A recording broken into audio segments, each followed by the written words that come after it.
Welcome back to Turning Point Tonight, where we are charting the course of America's cultural comeback. My name is Joe Bob, and you can always email the show, tpt@tpusa.com. Like I said a million times, you can email us whether you agree or whether you're wrong. And if it's vile and disgusting, there's a good chance we'll read it on this program. I've teased this the entire show. Chuck Schumer, guy from senator from New York, not really someone I usually agree with, or really any conservatives usually agree with, but he said something, especially relating around the continuing resolution for funding the government going forward, that I thought was the most accurate thing that anybody in the lib side of the aisle has said in a very long time. I want to bring our panel back to discuss this, but before we get into any of it, I want to play this video from Chuck Schumer. Gavin Wax, Morgan McMichael are back with us to discuss this. I want to play this clip and get your guys' reaction. Watch this. A shutdown would allow Doge to shift into overdrive. Let me repeat, a shutdown will allow Doge to shift into overdrive. It would give Donald Trump and Doge the keys to the city, state, and country. In a shutdown, Donald Trump and Doge will have the power to determine what is considered essential and what is not. And their views on what is not essential would be mean and vicious, and would decimate vital services. Yeah, the last part of there is, I am not a big fan of what he said there, but that is coming on the heels of Senator Schumer saying, yeah, he'll vote for a continuing resolution to avoid a shutdown, and effectively saying what I feel like I've been saying ever since I learned government shutdowns were a thing. Well, the government shut down. That means all discretionary funding will stop. All of the unnecessary government employees will be furloughed, to which I think a lot of conservatives would go, why are there unnecessary government employees? What does that even mean? Gavin, what is Schumer's aim here? Does he actually believe this? Does he think that this will benefit his party? Because he's the only one as of right now, as of the taping of this, that has said, yeah, I'm going to go ahead and make sure the government doesn't shut down. Do you think his reasoning is solid, or it's some political angle that he's trying to play? Well, with Chuck Schumer, who I know well, it's always a political angle. He's not a dumb guy. He's certainly a smart guy, even though I don't really agree with him on much of anything. And I think he looked at this and he understood he didn't have any political leverage. For the first time in a long time, Republicans have a lot of political leverage here. And he was trying to pick the worst of the two evils in his mind, whether it was a shutdown or a continuing resolution. He was damned if he did, damned if he didn't. So this is the kind of politics that I love to see. We're winning. They're on the back foot. We're pushing our agenda forward, and they're just scrambling to try to figure out how to respond. So what we're seeing from Chuck Schumer, the de facto leader of the Democrats in the Senate, and the Democrats writ large, it just shows that they are really kind of caught off guard. They don't know how to handle Trump 2.0. They don't know how to handle Doge, and they're scrambling. And it's a beautiful sight to behold after years of seeing Republicans be completely ineffectual in dealing with the left. Yeah, I don't know if either one of you have seen the Daily Show clips of Jon Stewart saying, why is it when Democrats are trying to prove a point that we trot out Chuck Schumer of all people, making the case there that he's not exactly the best spokesman for Dem plans. Morgan, when the government shuts down, estimates say that discretionary spending that makes up about 30% of the federal government spending, give or take, is what stops first. I think my question, again, like everybody in conservative politics, has gone, well, why do we have to continue it? And I think Chuck Schumer's right in saying that Doge would have a field day. It's like, hey, the government shut down and everything seems to be okay. Let's just fire everybody that isn't coming to work.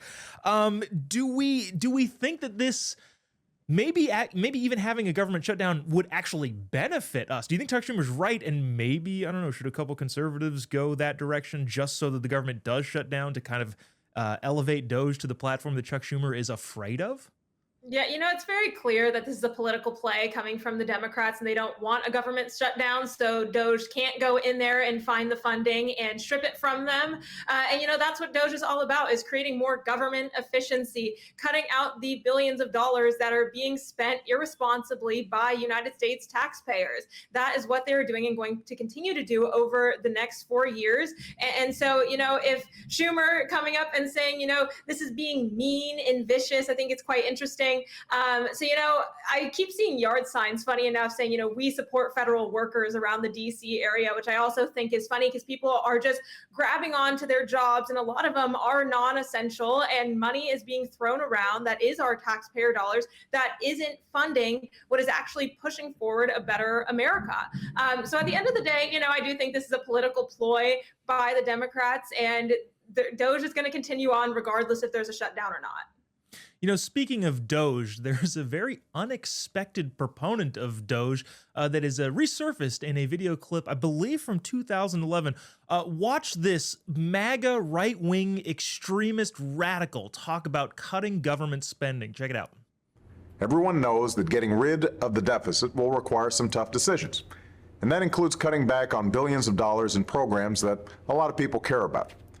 But what should be easy is getting rid of the pointless waste and stupid spending that doesn't benefit anybody. Waste we should be getting rid of even if we didn't have a deficit. Sure, some of these cuts aren't that big, but no amount of waste is acceptable. Not when it's your money. Not at a time when so many Americans are already cutting back. Just as families are living within their means, government should too. Did you know the federal government pays for a website devoted to a folk music ensemble made up of forest rangers? They're called the Fiddlin' Foresters. I'll put their music on my iPod, but I'm not paying for their website. And there are hundreds of similar sites that we should consolidate or just get rid of. Gavin, that full video goes on for like 3.5 minutes of Obama just torching federal spending. Clearly, right-wing MAGA extremist, probably racist because, he wants to cut the government. What do you make of that? Do you think, considering Obama is not, super outspoken now in favor of cutting the government, do you think he was being genuine in 2011? Or do you think he was just saying what needed to be said where the politics were at the time? Well, first, I just have to stand up for my favorite band of all time, the Fiddlin' Foresters. I was liking them way before they were cool and popular. Now everyone's listening to the Fiddlin' Foresters. They liking them on Spotify. It's just kind of ridiculous. When you're ahead of the curve, it's really a tough place. But listen, as far as Obama's concerned, there's so many different clips going back over the years where, whether it's Obama or even Schumer or Nancy Pelosi, Harry Reid, whoever it is, completely sounding like a Republican in 2025. They were talking about the waste and the fraud and the abuse. They were talking about the need for a border wall. They were talking about all these different issues that have now become central to the Trump agenda. And, you have to ask yourself, were they always just liars, or do they really believe this at one point or another? And it's really hard to tell. I think, some of them probably recognized to keep up their spending programs and this massive government deficit, they needed to clean up the waste on the edges. Some of them probably realized they just needed to say these things for the camera to get elected. But thankfully we have the internet. Thankfully we have these videos saved, and we can dig them all up and throw them back in their faces. So we're not doing anything differently than what Democrats were calling for 10, 20, 30 plus years ago. It's just that they've changed as a party, and we've, remained consistent and true to, standing up for the American people. Gavin, I'm sure you're aware of this, and I don't want to add heartbreak to you, but I cannot find the Fiddlin' Foresters on Spotify right now. I just checked in real time. I know you know this as they are your favorite band, but it appears that without government funding, they weren't allowed to sustain their music career. It is such a shame. We're all grieving and very moved by the non-Spotify. This is the plight of real artists. They can never. Hey, Morgan, so considering the fact that it takes, I guess, 2011 to 2025, so 14, 15 years for lib ideas to all of a sudden become conservative, what do you think 10 years down the road looks like when libs start to realize, oh yeah, they were right about all the things all along, and maybe we shouldn't have gone off the deep end? The left is going to continue to become more and more leftist, and we see a lot more people coming to the middle, coming to the right than ever before. And I think that's going to continue over the next decade, to be honest, especially when you look at an issue like this of cutting government spending on ridiculous things. Obama was talking about it, and it was cool for the Democrats back then, but all of a sudden, when you have Trump and Elon up there talking about government spending, it's, oh no, Orange Man bad to this day. It's really insane to see how the left continues to change their messaging on things that they were talking about. Gavin, I know you mentioned talking about the border wall. You're right. The border wall was talked about largely back in 2008 all the way to 2016. But as soon as Trump entered into politics, that was when all of their ideas that used to be good ideas to continue to make America a better place became bad ones, all because President Trump stepped into the running. And now that he's actually pushing those ideas forward, they've completely switched their tone. And so it's honestly ridiculous.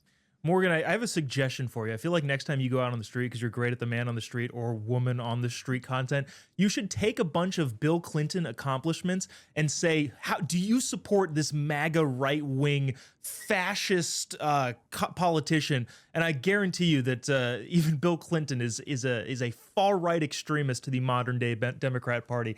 I think that'd be fun to watch. Gavin Wax, Morgan McMichael, thanks so much for joining us today. Really appreciate having you on, and we'll have you back soon. Thanks, Joe Bob. Thanks so much. Thank you. Coming up on Turning Point tonight, a fascinating clip from Alex Clark's Cultural Apothecary podcast. Don't go away. We'll be right back after this.